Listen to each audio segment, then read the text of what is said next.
Ecco, allora siamo di ritorno a Sportivi a 360 gradi e prima nel programma ho avuto l'occasione di parlare con il padre di questo bravo ciclista, il signor Gene Piccoli, che ha fondato proprio quel 401 Bike Challenge per raccogliere dei fondi per il cancro, e noi stasera abbiamo il figlio di Gene Piccoli, il signor James Piccoli, che non solo è un bravo ciclista, ma ha vinto proprio 2 medaglie, una di argento, una di bronzo, ai giochi canadesi proprio qui a Sherbrooke nel 2013. James, welcome to our show. Nice to have you on.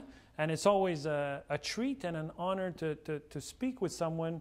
I always admire the fact that somebody who puts so much effort finally gets also compensated for these medals. Maybe we can talk about these right away. These were won at the Canada Games. Yep. This one was won for the Time trial. Time trial. Yes. Quindi corsa cronometrata, a time trial of 25 minutes? 25 minutes. So it's basically a race against yourself. That's it. And that one, instead, the bronze medal? Is for the road race. The road race. Yes. Okay, so the road race is how many kilometers? The road race was 120 kilometers. 120 kilometers. That's How it. many riders are you? We were 5 from every province. Okay, So so you have quite a 45. few riders, 45 That's it. riders. And this is Canada Games in Sherbrooke. Canada I Games. think that was a rough race, right? It was a rough race. It was a hilly course, and it started off raining, and it was pretty cold. So it ended up being a tough race. 120 kilometers is a lot far to ride when it's not very nice outside. So basically, it's a team race, basically, because it's province against province. That's it. You have the Quebec riders, Ontario riders, whatever, Saskatchewan riders. You're obviously with the Quebec riders. Who were your biggest rivals? Our biggest rivals were Ontario. We knew that they were the strongest team, They have a besides strong us. team? They have a very strong team. Yeah. We knew the riders from other races, during the season, because we race against these guys in venues besides the Canada Games. So Right. we knew who they were, and our objective was to go and win as many medals as we could. And in that road race between men and women, we won 5 of 6 medals. 5 out of 6 medals. 5 out of 6, which is quite which exceptional. Is very exceptional. Yeah. Especially considering that the Ontario team was the team probably to beat, maybe? Yes. Can we safely say that? Yes. Yeah.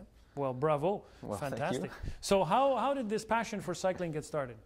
Well, I guess it got started because my dad was in it, That's right. So he got me started in it, and I started racing at 12. Started riding. You started racing at 12. Started racing at 12.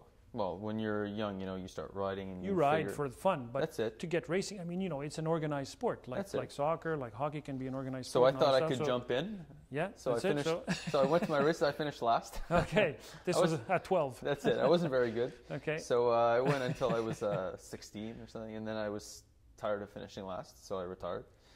Retired at 16. Done. My God. That's it. Played Already? golf for 2 years. Okay, well. Because when you're retired. When you play retire, golf. you play golf. That's it. Don't tell Tiger Woods that. So that's it. And then I came back at 19. Still don't totally know why. And from what your dad said, you came back at 19 years old. First race, you win. Well, yeah, with first a lot of training, of course. With a lot of training, That's yes. it. You didn't just go from golf to cycling That's and win a race, right? course. That's it. It's not that easy. Yeah. That's it. So basically, you started training with an idea behind Getting back the into back cycling. of your mind?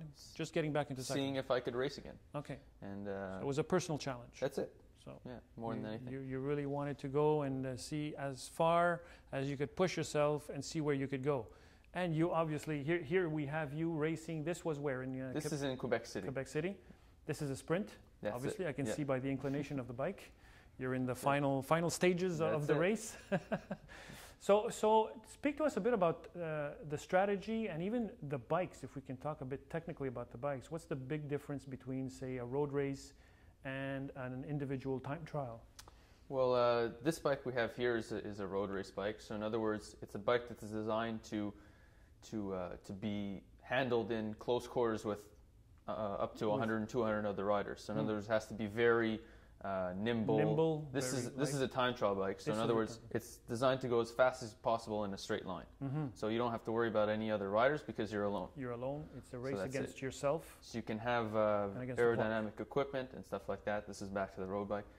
So Quebec City. every race is a different challenge, and with different challenges come different equipment choices. Quindi come avete visto queste bici sono molto diverse da una all'altro.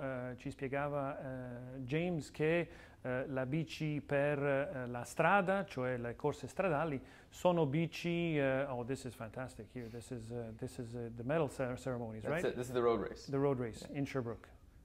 Fantastic, beautiful.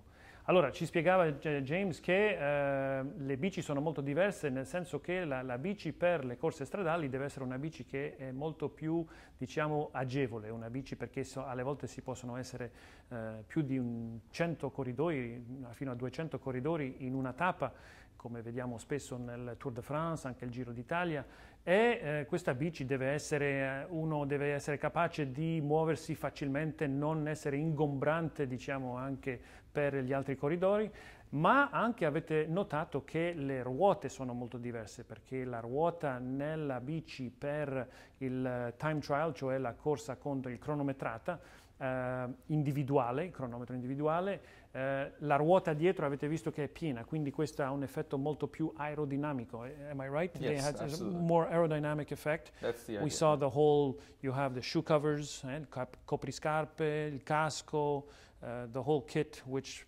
obviously you're looking for fractions of a second. All to beat the wind and go as fast as you can. That's right. That's it. And James Piccoli, what does James Piccoli prefer? Is there something that you maybe excel more at, or that you have a natural tendency towards? I enjoy climbing and time trialing, but to be quite honest, they all hurt. They all hurt equally. That's it. I'm just a little bit better at some than others. So James ci dice che quando si allena e si corre fa sempre male, perché si deve allenare molto forte per arrivare a questi livelli qui, e fanno male altrettanto la corsa cronometrata come la stradale, perché lo sforzo deve essere al 100% fino in fondo.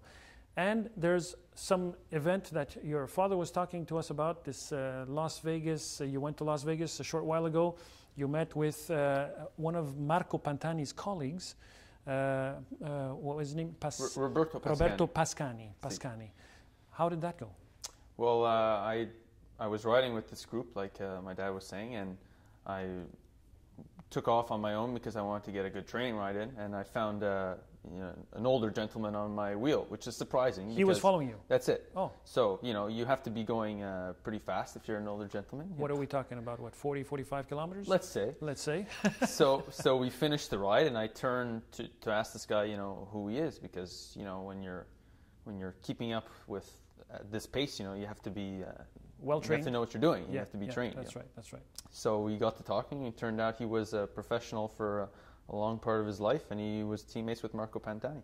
Wow, so that's quite amazing. That's it. So is he going to have some kind of input during your career, or? Well, he's already been a mentor in some ways. In other words, he's already told me, what to expect when I get to the professional level. Things relating to teams, having to do with how to find a team and stuff like that, how to find sponsors.